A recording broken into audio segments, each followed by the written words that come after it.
Howdy crew, I have an update on the call with Ford. Let's get to it.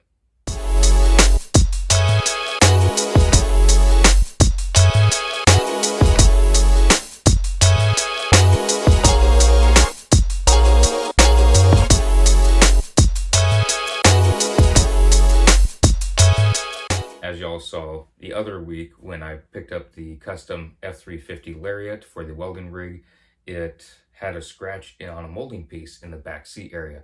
And it's not a huge scratch, but it's a decent sized scratch.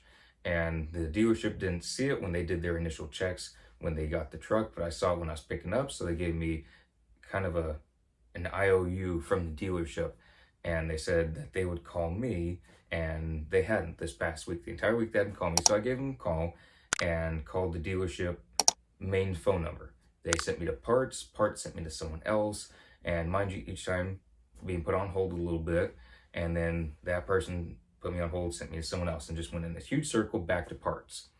And eventually parts didn't know what to do, so they said call the salesperson that had me sign all the paperwork for the truck. So I did that.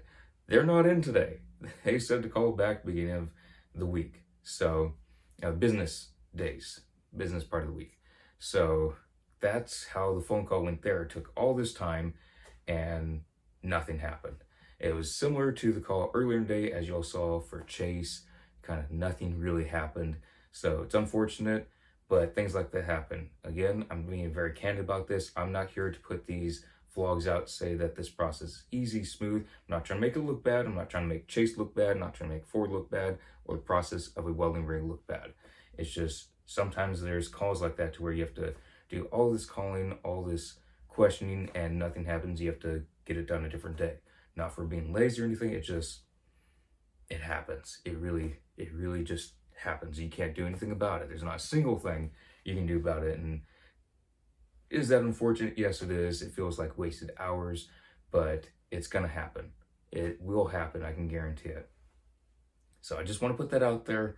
Things like this does happen. So if y'all are starting an LLC, sole proprietorship, S Corp, C Corp, what have you, and this happens, you are not alone. This has happened to me before, and I just want to be candid that is still happening here and there, twice a day, and just want to put that out there. Just being very candid, honest, that this is not a smooth process, and it's not just gliding through. I'm not having the perfect solution on how to get through everything. Things happen. People aren't at work when you call sometimes, or they don't have the answer or the correct answer for you, and sometimes it feels like a waste of time. But you just got to keep chugging along, just keep going through, and it's going to happen again. It's not going to be a one-time thing. It will happen in the future, but you just got to keep pushing along. So I want to put that out there, being very candid, very honest. It's not all smooth. It's not just tiptoeing through the daisies to where everything goes right, even with phone calls. So just want to put that out there. Hope you all enjoy it, and I'll be updating y'all on the call with the attorneys in a little bit. See y'all next vlog.